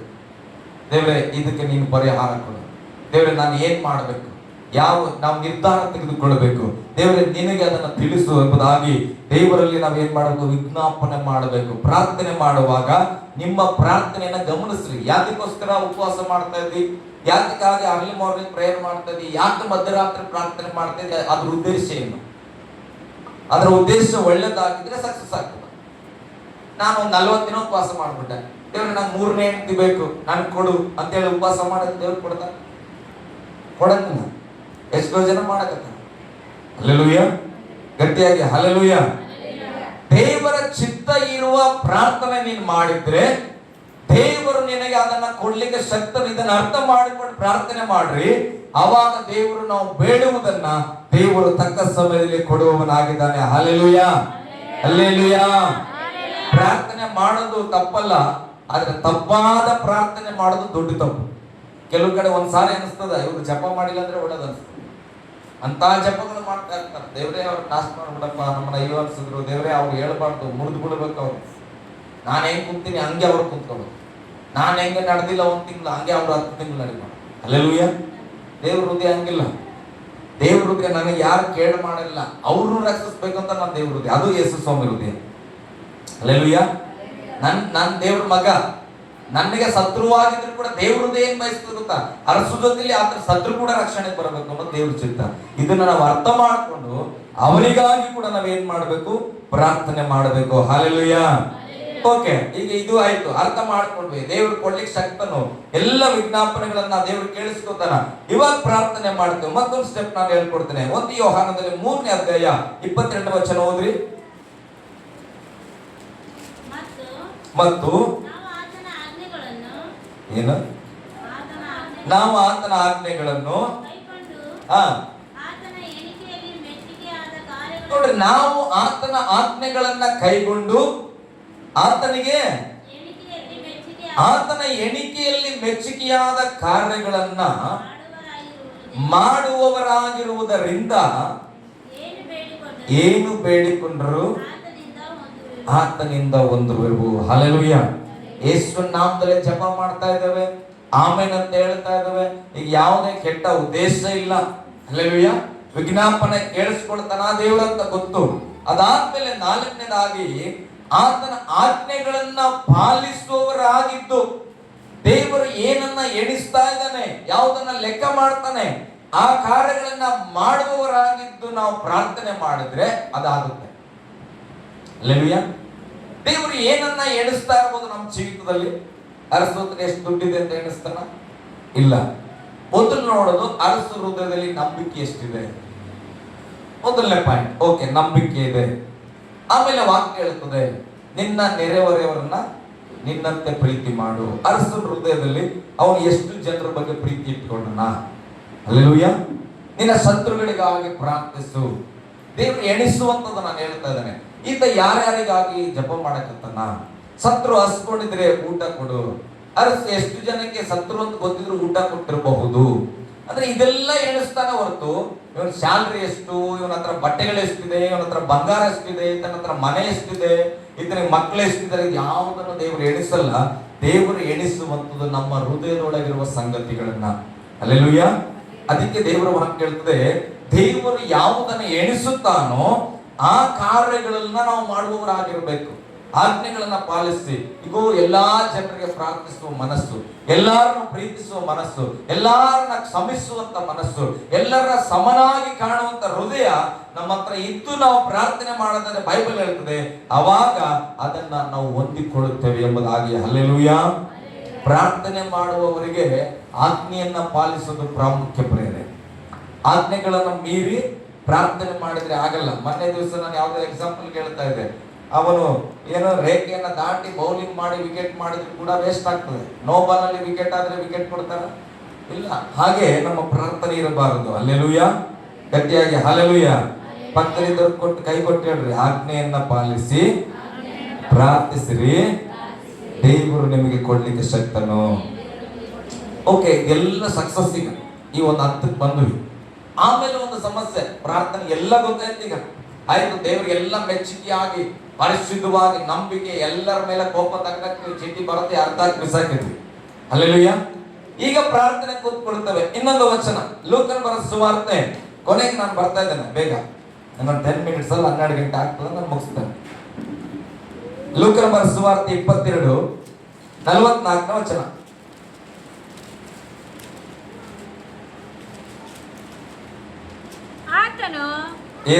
ಆತನು ಮನೋವ್ಯಥೆ ಉಳ್ಳವನಾಗಿ, ಯೇಸು ಸ್ವಾಮಿ ಮನೋವ್ಯಥೆ ಉಳ್ಳವನಾಗಿ. ಮನೋವ್ಯಥೆ ಅಂದ್ರೆ ಅರ್ಥ ಆಗ್ತದ? ಹೇಳಲಾರದ ಒಂದು ವೇದನೆ ಒಳಗಿರ್ತದ. ಅದನ್ನ ಎಕ್ಸ್ಪ್ಲೇನ್ ಮಾಡಕ್ಕೆ ಆಗಲ್ಲ. ಅಯ್ಯೋ ನನ್ ಕಷ್ಟ ಹೆಂಗೆ ಹೇಳಿರಿ ಅಂತ ಅಂದ್ರೆ ಹೇಳಕ್ಕೆ ಆಗಂಗಿಲ್ಲ. ಅಷ್ಟು ಕಷ್ಟ, ಅಷ್ಟು ವೇದನೆ, ಅಂದ್ರೆ ಅದರ ವಿಸ್ತರಿಸಕ್ಕೆ ಆಗಲ್ಲ. ಅಂತ ಮನೋವ್ಯಥೆಯಲ್ಲಿ ಇನ್ನು ಆಸಕ್ತಿಯಿಂದ ಪ್ರಾರ್ಥಿಸುತ್ತಿರಲಾಗಿ. ನೋಡ್ರಿ, ಯೇಸು ಸ್ವಾಮಿ ಮನಸ್ಸಿನೊಳಗೆ ವೇದನೆ ಇದೆ, ಮನಸ್ಸಿನೊಳಗೆ ಕಷ್ಟ ಇದೆ, ಮನಸ್ಸಿನೊಳಗೆ ಸಂಕಟ ಇದೆ. ಆದ್ರೂ ಕೂಡ ಅವನು ಏನ್ ಮಾಡ್ತಾ ಇದ್ದಾನೆ? ಆಸಕ್ತಿಯಿಂದ ಪ್ರಾರ್ಥನೆ ಮಾಡಕತ್ತಾನ. ಕೆಲವರು ಹೇಳ್ಬಿಡ್ತೇವೆ, ಯಾಕ್ರೆ ಪ್ರಾರ್ಥನೆಗೆ ಬಂದಿಲ್ಲ? ನಮ್ಮ ಮನೆಯಲ್ಲಿ ಬಹಳ ಕಷ್ಟ ರೀ, ಬಹಳ ಚಿಂತಿ, ಬಹಳ ಇದ್ವಿ. ಯೇಸು ಸ್ವಾಮಿಗಿಂತ ಯೇಸು ಸ್ವಾಮಿ ಶಿಲ್ಬೆಗೆ ಹಾಕ್ತಾನ, ಈಗ ತಾಳಕ್ಕೆ ಆಗ್ತಾ ಇಲ್ಲ. ಬೈಬಲ್ ಹೇಳುತ್ತೆ, ಯೇಸು ಸ್ವಾಮಿ ಅಂತರಾಳದಲ್ಲಿ ಯುದ್ಧ ಆಗ್ತಾ ಇದೆ ಎಂಬುದಾಗಿ. ಮುಂದೊಂದು ವಚನ ಹೋದ್ರೆ ನಿಮ್ಗೆ ಅರ್ಥ ಆಗ್ತದೆ. ಆತನ ಬೆವರು, ನೋಡ್ರಿ, ಆತನ ಬೆವರು ಭೂಮಿಗೆ ಬೀಳುತ್ತಿರುವ ರಕ್ತದ ದೊಡ್ಡ ಹನಿಗಳೋಪಾದಿ. ಅಂದ್ರೆ ಹನಿಯಲ್ಲಿ ಸೇರಿದ್ರೆ ಹಳ್ಳ ಅಂದ್ರೆ ಸಾಗರ. ಹಲ್ಲೆಲೂಯಾ. ಯೇಸು ಸ್ವಾಮಿ ಪ್ರಾರ್ಥನೆ ಮಾಡುವಾಗ ಬೆವರಿನ ಹನಿ ಬೀಳ್ತಾ ಇದೆ. ಆ ಹನಿ ಬಿದ್ದು ಬಿದ್ದು ಬಿದ್ದು ಅದೇನಾಗ್ತಾ ಇದೆ, ನದಿಯಲ್ಲಿ ಅರಿಯುವ ಹಾಗೆ. ಅದಕ್ಕೆ ವಚನ ಹೇಳ್ತದೆ, ಬೆವರಿನ ಹನಿಯ ಬಾದಿಯಲ್ಲಿ ರಕ್ತ, ಬೈಬಲ್ ರಕ್ತದ ದೊಡ್ಡ ಒಂದು ಹಳ್ಳ ಹರಿದ ಹಾಗೆ. ಅಂದ್ರೆ ಎಷ್ಟು ಮನೋವ್ಯತೆ ಇದೆ ಯೇಸು ಸ್ವಾಮಿಗೆ ಅರ್ಥ ಮಾಡ್ಕೊಳ್ಳಿ. ಈ ವಚನ ಯಾವತ್ತಾರು ನೀವು ಜೀರ್ಣಿಸಿದ್ರೋ ಇಲ್ಲೋ ನನಗೆ ಗೊತ್ತಿಲ್ಲ. ಯೇಸು ಸ್ವಾಮಿ ಆ ಪ್ರಾರ್ಥನೆ ಹೆಂಗಿತ್ತಂದ್ರೆ, ಬೆವರು ಸುರಿತಾ ಇದ್ರೆ ಯೇಸು ಸ್ವಾಮಿ ರಕ್ತ ಭೂಮಿಯಲ್ಲಿ ಹರಿದು ಹೋದ ಹಾಗೆ ವೇದನೆ ಇದೆ ಯೇಸು ಸ್ವಾಮಿಗೆ. ನಾವ್ ಅನ್ಕೊಂಡೆ ಯೇಸು ಸ್ವಾಮಿ ಜಪ ಮಾಡದಂದ್ರೆ ಬೆಟ್ಟದ ಮೇಲೆ ಬರುವಾಗ ಶಿಷ್ಯರು ಮಕ್ಕಳಿದ್ರಿ, ಆಮೇಲೆ ಅಂತ ಹೇಳಿದ್ರಿ ಸೋದರಿಗೆ ಒಳಗಾಗ್ಬಿಡ್ರಿ ಅಂತ. ಎಲ್ಲ ಬಹಳ ಸಿಂಪಲ್ ಅದು, ಅಲ್ಲೆಲ್ಲ. ಅದರ ಒಳಗೆ ಯೇಸು ಸ್ವಾಮಿಯ ಹೃದಯ ಯುದ್ಧ ಮಾಡ್ತದೆ, ಮರಣ ಅನುಭವಿಸ್ಲಿಕ್ಕೆ ಹೋಗ್ಬೇಕು, ಯಾತನೆ ಇದೆ. ಯೇಸು ಸ್ವಾಮಿ ಜಪ ಮಾಡಿದ್ರೆ ಅಂತ, ಸ್ವಾಮಿ ನಿನ್ ಚಿತ್ತ ಇದ್ರೆ ಈ ಪಾತ್ರೆಯನ್ನು ನಾನು ತೆಗೆದುಹಾಕ. ಪ್ರೇಯರ್ ಮಾಡುವಾಗ ಹೇಗೆ ಪ್ರಾರ್ಥನೆ ಮಾಡ್ಬೇಕು ಅಂತ, ದೇವ್ರೆ ನಿನ್ ಚಿತ್ತ ಇದ್ರೆ ಇದನ್ನ ಮಾಡುವಂತ. ಯೇಸು ಸ್ವಾಮಿ ಕಷ್ಟ ಇದೆ, ಸಂಕಟ ಆಗ್ತಾ ಇಲ್ಲ, ಮರಣ ಯಾತ್ರೆಯನ್ನು ಹೋಗ್ಲಿಕ್ಕೆ ಬಹಳ ಹಿಂಸೆಯಲ್ಲಿದ್ದಾರೆ. ಅದಕ್ಕೆ ಯೇಸು ಸ್ವಾಮಿ ಹೋಗಿ ಜಪ ಮಾಡ್ತಾ ಇದ್ದಾರೆ ದೇವರ ಹತ್ರ. ಅಷ್ಟು ಪರಿಸ್ಥಿತಿಯಲ್ಲೂ ಆಸಕ್ತಿ ಪ್ರಾರ್ಥನೆ, ಲೇಜಿನೆಸ್ ಅಲ್ಲ. ಬೈಬಲ್ ಹೇಳ್ತದೆ ಏನಂತ, ದೇವ್ರೆ ನಿನ್ ಚಿತ್ರ ತಗದಾಕಿಲ್ಲ ಸಾಯಿಸುವಂತ ಇಲ್ಲ ಅಂತ ಆಸಕ್ತಿಯಿಂದ ಮಾಡಕತ್ತಾನ. ಅಂದ್ರೆ ದೇವರಿಗೆ ಎಷ್ಟು ಇಂಪಾರ್ಟೆಂಟ್, ಯೇಸು ಸ್ವಾಮಿ ಎಷ್ಟು ಸ್ಟ್ರಗಲ್ ಅಲ್ಲದಾರ ಅಂತ ಅರ್ಥ ಮಾಡ್ಕೊಳ್ಬೇಕು. ಅಷ್ಟು ಹಿಂಸೆಯಲ್ಲಿ ಕೂಡ ಆಸಕ್ತಿಯಲ್ಲಿ ಪ್ರಾರ್ಥನೆ ಮಾಡ್ತಾ ಇದ್ದಾರೆ. ಹಲ್ಲೆಲೂಯಾ, ಗಟ್ಟಿಯಾಗಿ ಹಲ್ಲೆಲೂಯಾ. ಅವ್ರು ಹೇಳಿದ್ದು, ನಿನ್ನ ಚಿತ್ತ ಇದ್ದರೆ ಇದನ್ನ ನನ್ನಿಂದ ತೆಗಿ. ಅಕಸ್ಮಾತ್ ನಿನ್ ಚಿತ್ತ ಇಲ್ಲ ಅಂದ್ರೆ ಸ್ತೋತ್ರ, ಹಲ್ಲೆಲೂಯಾ. ನಾನು ಅದೇ ಹೇಳ್ತೇನೆ, ದೇವರಲ್ಲಿ ಎಲ್ಲ ಇಟ್ಕೊಂಡು ಪ್ರಾರ್ಥನೆ ಮಾಡ್ತಾನೆ, ಸೇವೆಯಲ್ಲಿ ಇಟ್ಕೊಂಡು ಪ್ರಾರ್ಥನೆ. ದೇವರೇ ನಿನ್ ಚಿತ್ತ ಇದ್ರೆ, ನಿನ್ ಚಿತ್ತ ಇರೋ ಸಂಬಂಧದಲ್ಲಿ ಅದ್ಭುತವಾದ ಮಗು ಕೊಡು, ಇಲ್ಲ ಅಂದ್ರೆ ಸ್ತೋತ್ರ, ಹಲ್ಲೆಲೂಯಾ. ನಿನ್ ಚಿತ್ತಕ್ಕೆ ನಾನು ಒಳಗಾಗಿ ಬದುಕಬೇಕು ಅಷ್ಟೇ ಹೊರತು ನನ್ನ ಆಸೆಗಳಲ್ಲ. ನಾನು ನೀನ್ ಕರೆಯಲ್ಪಟ್ಟಿದ್ದೆ, ನೀನು ಉಪಯೋಗಿಸಂತ ನಾನು ಬಂದಿದ್ದೇನೆ. ನಿನಗೆ ಹೇಗೆ ನಾನು ಉಪಯೋಗ ಆಗ್ಬೇಕಂತ ಆಸೆ ಇದೆ, ನಿನ್ನ ಮನಸ್ಸು ಏನನ್ನ ಬಯಸ್ತಾ ಇದೆಯೋ ಹಾಗೆ ನನ್ನ ಜೀವಿತ ಹೋಗ್ಲಿ. ನಾನು ಅಂದ್ಕೊಂಡಂಗೆ ಬೇಡ, ನನಗೆ 1000 ಆಸೆ ಇದೆ. ಆದ್ರೆ ದೇವ್ರ ಅದ್ರ ಮೊದಲು ನಿನ್ನ ಚಿತ್ತ ನೆರವೇರಲಿ. ನಿನ್ನ ಚಿತ್ತ ಇದ್ರೆ ನನ್ನ ಜೀವಿತದಲ್ಲಿ ಕಾರ್ಯ ಆಗ್ಲಿ ಎಂಬುದಾಗಿ. ನಾವು ದುಃಖ ಪಡದೆ ಬದುಕಬೇಕಂದ್ರೆ ಈ ಪ್ರಾರ್ಥನೆ ಪಾಯಿಂಟ್ಸ್ ನಮ್ಗೆ ಅರ್ಥ ಆಗ್ತದೆ. ಯಾವಾಗ ದೇವ್ರು ನಿನ್ನ ಚಿತ್ತದಂತೆ ನನ್ನ ಜೀವಿತ ಆಗ್ಲಿ ಅಂತೇವೋ ಆವಾಗ ನಮ್ಮ ಜೀವಿತ ಹೇಗಿದ್ರು ನಾವು ಸಂತೋಷ ಪಡ್ತೇವೆ. ಕಾರಣ ಏನ್ ಅನ್ಕೊಳ್ಬೇಕು, ನನ್ನ ದೇವ್ರ ಚಿತ್ತ ಇದೆ, ಪರವಾಗಿಲ್ಲ, ನಾನು ಹೋಗ್ತೇನೆ. ಹಲ್ಲೆಲೂಯಾ, ಗಟ್ಟಿಯಾಗಿ ಹಲ್ಲೆಲೂಯಾ. ಓಕೆ, ಹೋದ್ರಿ ಮುಂದೆ. ಆತನು ಪ್ರಾರ್ಥನೆ ಮುಗಿಸಿ ಎದ್ದು ಶಿಷ್ಯರ ಬಳಿಗೆ ಬಂದು ದುಃಖ ಭಾರದಿಂದ ಇವರಿಗೆ, ನೋಡ್ರಿ, ದುಃಖ ಭಾರದಿಂದ ಮನಸ್ಸಲ್ಲಿ ದುಃಖ ಭಾರ ಆಗತ್ತೆ. ಹಲ್ಲೆಲೂಯಾ. ಬೇಕಾದ್ರೆ ಒಂದು ಲಗೇಜ್ ಹೊತ್ಕೊಂಡು ಹೋಗ್ಬೋದ್ರಿ. ಮನಸ್ಸಲ್ಲಿ ದುಃಖ ಬಂದ್ಬಿಟ್ರೆ ಮೊಬೈಲ್ ತಗೊಂಡು ಮದ್ಗೆ ಫೋನ್ ಮಾಡಲ್ಲ, ಮಾತಾಡಿದ್ರೆ ಏನಂತವೆ, ಅವಾಗ ಆ ಕಡೆ ಇಡಂತ ಫೋನ್ ಹಿಡ್ಕೊಳಕ್ಕೆ ಭಾರ ಅನಿಸ್ತದ. ಅವಾಗ ದುಃಖ ಪಡ್ತಾ ಕೂತಿರುತ್ತೆ, ಮಸ್ತ್ ಬಿರಿಯಾನಿ ಮಾಡಿ ಬರೋದು ಅಂತ ಏನಂತಾನೆ, ಬ್ಯಾಡ ಮನಸ್ಸಿಲ್ಲ, ಭಾರ ಅನಿಸ್ಲಿಕ್ಕೆ ಬ್ಯಾಡ, ಊಟ ನೀವು ಮಾಡಿರಂತ. ಊಟ ಮಾಡಕ್ಕೆ ಭಾರ. ನೋಡ್ರಿ, ಎಷ್ಟು ಕೈ ಕಾಲು ಇಲ್ಲ ಅಂದ್ರೂ ಕೂಡ, ಕೈ ಕಾಲು ಏನಾಗಿದ್ರು ಕೂಡ ಯಾರಾದ್ರೂ ಉಣಿಸಿದ್ರೆ ಉಣ್ತಾರೆ. ಅಂತದ್ರಲ್ಲಿ ಈಗ ಕೈ ಕಾಲೆಲ್ಲ ಚೆನ್ನಾಗಿದೆ, ಮಸ್ತ್ ರೆಡಿ ಆಗ್ಬಿಟ್ಟಿರ್ತಾರೆ, ಸ್ನಾನ ಮಾಡ್ಕೊಂಡು ಒಳ್ಳೆ ಬಟ್ಟೆ ಹಾಕೊಂಡು. ಮನಸ್ಸಲ್ಲಿ ಭಾರ ಇದ್ಬಿಡ್ತಂದ್ರೆ ಆ ಉಪ್ಪಿಟ್ಟು ತಗೊಂಡು ತಿನ್ನಕ್ಕೂ ಭಾರ ಅನ್ಸುತ್ತೆ. ಅದನ್ನೇ ಬೈಬಲ್ ಹೇಳ್ತದೆ ಇಲ್ಲಿ, ಯೇಸು ಸ್ವಾಮಿ ಅಂತ ಒಂದು ದುಃಖದ ಭಾರದಿಂದ ಪ್ರಾರ್ಥನೆ ಮುಗಿಸಿ ಎದ್ದು ಬಂದು ಹೇಳ್ತಾ ಇದ್ದಾರೆ ಶಿಷ್ಯರನ್ನ ನೋಡಿ, ಇವರಿಗೆ ನಿದ್ರೆ ಹತ್ತಿರುವುದನ್ನು ಕಂಡವರಿಗೆ ನೀವು ನಿದ್ರೆ ಮಾಡುವುದೇನು ಹೇಳಿರಿ, ಶೋಧನೆಗೆ ಒಳಗಾಗದಂತೆ ಪ್ರಾರ್ಥನೆ ಮಾಡ್ರಿ ಎಂಬುದಾಗಿ. ಹಲ್ಲೆಲೂಯಾ. ನಾವು ಯೇಸು ನಾಮದಲ್ಲಿ ಪ್ರಾರ್ಥಿಸ್ತಾ ಇದ್ದೇವೆ ನಿಜ, ಆಮೇನ್ ಅಂತ ಹೇಳ್ತಾ ಇದ್ದೇವೆ ನಿಜ. ನಾವು ಯಾವುದೇ ಕೆಟ್ಟದಕ್ಕಾಗಿ ಪ್ರಾರ್ಥಿಸ್ತಾ ಇಲ್ಲ ನಿಜ. ಹೌದು, ಆಜ್ಞೆಗಳನ್ನು ಪಾಲಿಸ್ತಾ ಇದ್ದೇವೆ. ಆದರೆ ಪ್ರಾರ್ಥನೆ ಮಾಡುವ ಸಮಯದಲ್ಲಿ ಶೋಧನೆಗೆ ಒಳಗಾಗಲ್ಲ. ಪ್ರಾರ್ಥನೆ ಮಾಡೋದು ನಿಜವಾಗಿ ಯೇಸು ಸ್ವಾಮಿಯನ್ನು ನೋಡಿ ಪ್ರೇಯರ್ ಮಾಡ್ತೀವಿ. ಯಾರು ಕಷ್ಟ ಕೊಟ್ಟರ ಅವ್ರನ್ನ ನೆನಪು ಮಾಡ್ಕೊಳ್ದೆ, ಅವ್ರ ಮೇಲೆ ದುಃಖ ಪಡದೆ, ನಿದ್ರೆಯಲ್ಲಿ ಹೋಗದೆ, ಅಯ್ಯೋ ಕಾಲು ನೋಯ್ತಾ ಇದೆ ಅನ್ನೋದೇ ನಾವು ಪ್ರಾರ್ಥಿಸ್ತೇವೆ. ಯೇಸು ಬಗ್ಗೆ ಹೇಳ್ತದೆ, ಆತನ ಅಷ್ಟು ವೇದನೆಯಲ್ಲಿ ಆಸಕ್ತಿ ಉಳ್ಳವನಾಗಿ ಪ್ರಾರ್ಥನೆ ಮಾಡಿದ್ರು.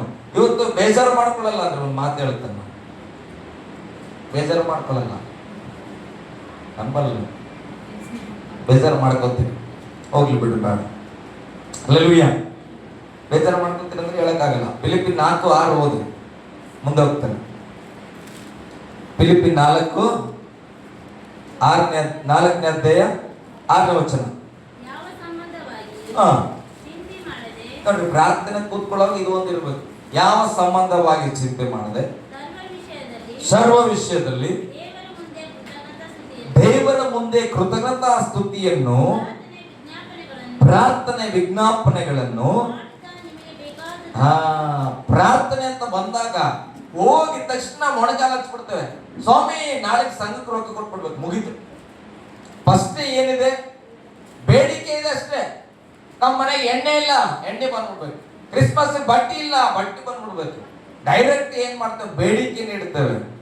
ಇಲ್ಲಿ ದೇವರ ವಾಕ್ಯ ಹೇಳ್ತದೆ, ಯಾವ ಸಂಬಂಧವಾಗಿಯೂ ಚಿಂತೆ ಮಾಡದೆ, ಅದರ ಒಳಗಡೆ ನಾನೀಗ ಹಾಕೊಳ್ತೇನೆ, ಯಾವ ವಿಷಯಕ್ಕಾಗಿಯೂ ಚಿಂತೆ ಮಾಡದೆ ಸರ್ವ ವಿಷಯದಲ್ಲೂ ದೇವರ ಮುಂದೆ ಹೋಗಿ ಎಲ್ಲವನ್ನ ತಗೊಂಡೇ ಬಂದು, ದೇವ್ರಿಗೆ ಗೊತ್ತು ಅರಸಿ ಯಾಕೆ ಬರಕತ್ತಾನ ಜಪ ಮಾಡಕ್ ಗೊತ್ತಿಲ್ಲ ನನ್ನ ಯೇಸುವಿಗೆ.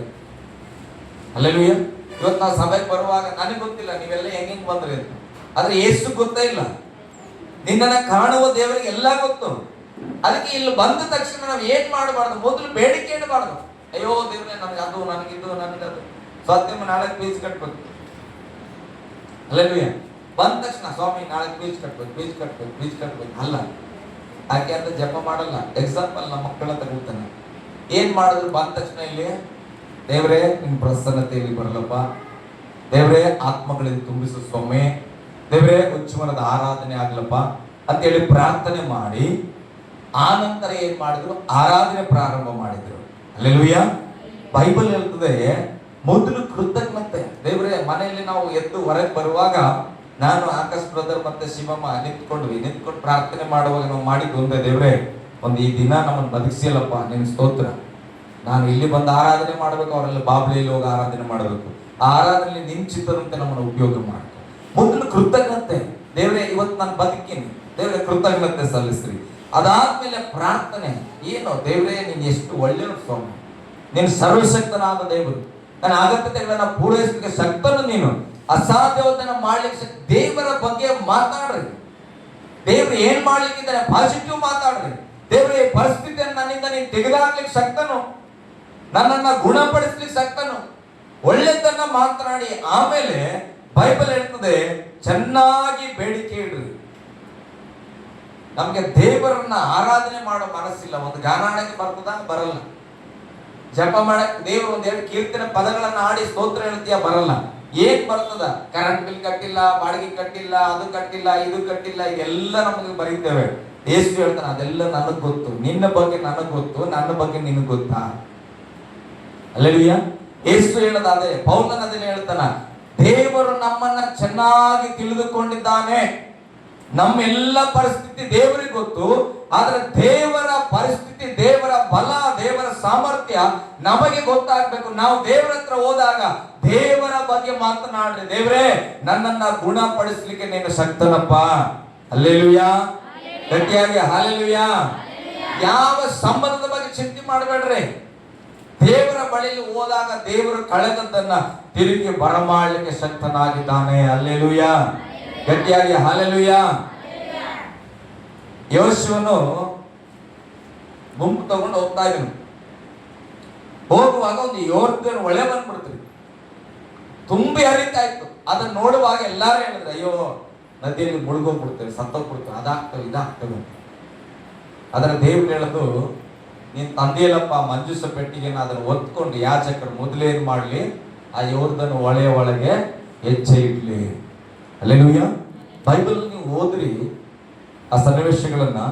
ಆ ಯೋರ್ದನ್ ನದಿ ದಾಟಿದ ಮೇಲೆ ದೊಡ್ಡ ದೊಡ್ಡ ದೇಶಗಳನ್ನ ಗೆದ್ದರು. ಹಲ್ಲೆಲೂಯಾ. ದೊಡ್ಡ ದೊಡ್ಡ ಸೈನ್ಯಗಳನ್ನ ಅವರು ಸೋಲಿಸಲ್ಪಟ್ಟರು. ನಾನು ಹೇಳ್ತೇನೆ, ಆ ಯೋರ್ದನ್ ನದಿ ಬಂದಿದ್ದು ಒಳ್ಳೇದಾಯಿತು. ಯಾಕಂದ್ರೆ ಅವ್ರು ನೀರಿನ ಮೇಲೆ ನಡೆದು ಬಂದಾಗ ಈಗ ಅವ್ರಿಗೆ ಅರಿವಾಗಿದೆ, ನನ್ನನ್ನ ಕರೆದ ದೇವರು ಎಂತವನು ಎಂಬುದಾಗಿ. ಹಲ್ಲೆಲೂಯಾ. ನನ್ನ ಮನೆಯವರಿಗೆ ನಾನು ಒಂದು ವೈಯಕ್ತಿಕವಾಗಿ ಹೇಳ್ತೇನೆ, ಈಗ ಸೇವೆಯಲ್ಲೂ ಕೂಡ ನಾವು ಹೋರಾಟದಲ್ಲಿದ್ದೇವೆ. ನಾನು ಹೇಳ್ತೀನಿ, ಎಷ್ಟು ಹೋರಾಟದಲ್ಲಿ ನಾವು ಹೋಗ್ತಾ ಇದ್ದೇವಲ್ಲ, ಅದರ ಅರ್ಥ ಈ ಪರಿಸ್ಥಿತಿಗಳಲ್ಲಿ ದೇವರು ನಮ್ಮನ್ನ ದಾಟಿಸಿ ಬದುಕಿಸಿದ್ರೆ ನಾವು ಅರ್ಥ ಮಾಡ್ಕೊಳ್ಬೇಕು, ದೇವರು ದೊಡ್ಡ ಜನಾಂಗಗಳನ್ನ ಗೆಲ್ಲುವುದಕ್ಕಾಗಿ ನಮ್ಮನ್ನ ಸಿದ್ಧ ಮಾಡ್ತಾ ಇದ್ದಾರೆ ಎಂಬುದಾಗಿ. ಹಲ್ಲೆಲೂಯಾ. ಕಷ್ಟಗಳು ಬರುವಾಗ ಸೋತು ಹೋಗ್ಬೇಡ್ರಿ. ದೇವ್ರೇ, ನೀನ್ ನನ್ನ ಜೊತೆ ಇದ್ದಿ, ಈ ಕಷ್ಟನ ನಾನು ದಾಟುತ್ತೇನೆ. ಆ ಕಷ್ಟನ ನೀನ್ ದಾಟದೆ ಅಂದ್ರೆ ಅರ್ಥ ಮುಂದಿರುವಂತ ದೊಡ್ಡ ಕಷ್ಟವನ್ನ ಜಯಿಸ್ಲಿಕ್ಕೆ ನನಗೆ ಬಲ ಬರುತ್ತೆ. ಹಲ್ಲೆಲೂಯಾ. ಗಟ್ಟಿಯಾಗಿ ಹಲ್ಲೆಲೂಯಾ. ಒಂದು ವಚನ ಹೇಳ್ತದ್ರಿ, ತುಂಬು ಗರ್ಭಿಣಿ ಬಹಳ ದುಃಖ ಪಡ್ತಾಳಂತ, ಕಣ್ಣೀರ್ ಇಡ್ತಾಳ. ಅಯ್ಯೋ ವೇದನೆ ಸಾಲಕ್ಕಾಗಲ್ಲ, ಅದನ್ನ ಸಹಿಸ್ಕೊಳ್ಲಿಕ್ಕೆ ಆಗಲ್ಲ. ಬಹಳ ದುಃಖ, ಸತ್ತು ಬದುಕ್ತಾಳ ಅಂತ ಸಂದರ್ಭದಲ್ಲಿ ಏನಾದ್ರು ನರ್ಸ್ ಆ ಕಡೆಯಿಂದ ನೋಡ್ರಿ ನಿಮ್ ಹುಟ್ಟಿರೋ ಮಗು ಇದೆ ಅಂತ ಎತ್ಕೊಂಡ್ಬಂದ್ಬಿಟ್ರೆ ಆ ಅಮ್ಮನ ನೋವೆಲ್ಲ ಮರ್ತೋಗ್ತಾರೆ. ಅದರ ಅರ್ಥ ಏನ್ ಗೊತ್ತಾ, ಆಕೆ ಮರಣವನ್ನ ದಾಟಿದಳು ನಿಜ, ಆದ್ರೆ ಈಗ ಆಕೆ ಮರಣ ದಾಟಿ ಆಕೆಯೂ ಬದುಕಿದ್ದಾಳೆ. ಆಕೆ ಸಂಗಡ ಹೊಸದಾಗಿ ಒಂದು ಜೀವ ಬಂದಿದೆ.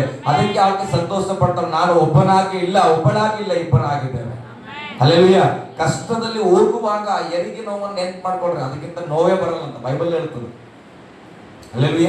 ಒಬ್ಬ ತಾಯಿ ಹೆರಿಗೆಯ ಸಮಯದಲ್ಲಿ ನೋಡುವ ನೋವಿಗೆ ಸಮಾನವಾದ ನೋವೇ ಇಲ್ಲ. ಹಲ್ಲೆಲೂಯ. ಮತ್ತೆ ಹೆಣ್ಮಕ್ಳು ನಾನು ಹೇಳ್ತೇನೆ, ಅದನ್ನೇ ಜಯಿಸಿ ಬಂದಿರಿ. ಯಾವುದೋ ಒಂದು ಸಣ್ಣ ಕಷ್ಟಕ್ಕೆ, ಯಾವುದೋ ದುಃಖಕ್ಕೆ ಯಾಕೆ ಅಂಜುತ್ತೀರಿ? ಹಲ್ಲೆಲೂಯ. ಗಟ್ಟಿಯಾಗಿ ಹಲ್ಲೆಲೂಯ.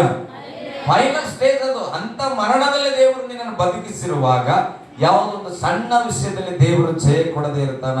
ಅಂದುಕೊಳ್ರಿ, ಇದನ್ನ ದಾಟಿ ಹೋದ್ರೆ ನಾನು ಹೊಸ ಜೀವ ನೋಡ್ತೇನೆ. ಹಲ್ಲೆಲೂಯ. ಹೇಗೆ ಹೆರಿಗೆ ಸಮಯಕ್ಕೆ ಆಕೆ ಹೋಗುವ ಡಾಕ್ಟರ್ ಹೇಳ್ತಾರ, ಬಹಳ ಕ್ರಿಟಿಕಲ್ ಇದ್ದರಿ, ನಿಮ್ ಮಗು ಹೋಗ್ಬಿಟ್ಟು ತೆಗೆದಾಕ್ಬಿಡ್ರ ಅಂತ ಕೆಲವರು ಹೆಣ್ಮಕ್ಳು ಹೇಳ್ತಾರೆ. ನನಗೆ ಗೊತ್ತ, ನಾ ಸುತ್ತಮುತ್ತ ಆಗಿರೋ ಸಂಗತಿಗಳು ನಾನು ಕೇಳಿಸ್ಕೊಂಡಿದ್ದೇನೆ. ಪರವಾಗಿಲ್ರಿ, ಏನೋ ಒಂದು ಆಗ್ಲಿ, ಧೈರ್ಯ ಮಾಡ್ತೇನೆ. ಯಾಕೆ? ಒಂದು ಹೊಸ ಜೀವನ ನಮ್ಗೆ ಬೇಕು. ಹಲ್ಲೆಲೂಯ. ನಮ್ಮ ಕುಟುಂಬಗಳಲ್ಲೂ ಹಾಗೆ, ಪರಿಸ್ಥಿತಿಗಳಲ್ಲೂ ಹಾಗೆ ಹೋಗುವಾಗ ದೇವರೇ ನಾನು ಸಾಕ್ತೇನೆ ಕಷ್ಟದಲ್ಲಿ, ಆದ್ರೆ ಒಂದು ಹೊಸ ಜೀವನ ನನಗೆ ಬೇಕು. ನನ್ನ ಕುಟುಂಬದಲ್ಲಿ ಒಂದು ಹೊಸ ಆಶೀರ್ವಾದ ಬೇಕು, ಒಂದು ಹೊಸ ಮಾರ್ಗ ನೀನ್ ತಿರಿಯಪ್ಪ. ಈ ಕಷ್ಟನ ಎಣಿಸಲು ನೀನ್ ನನ್ನ ಜೊತೆ ಇರು, ನಾನು ಇದನ್ನ ದಾಟಿ ಹೋಗ್ತೇನೆ. ಹಲ್ಲೆಲೂಯ. ನಾವೆಲ್ಲ ಎದ್ದು ನಿಂತ್ಕೊಳ್ಳೋಣ ಪ್ರಿಯರೇ, ಕರ್ತನ ಸನ್ನಿಧಿಯಲ್ಲಿ ಎದ್ದು ನಿಂತುಕೊಳ್ಳೋಣ.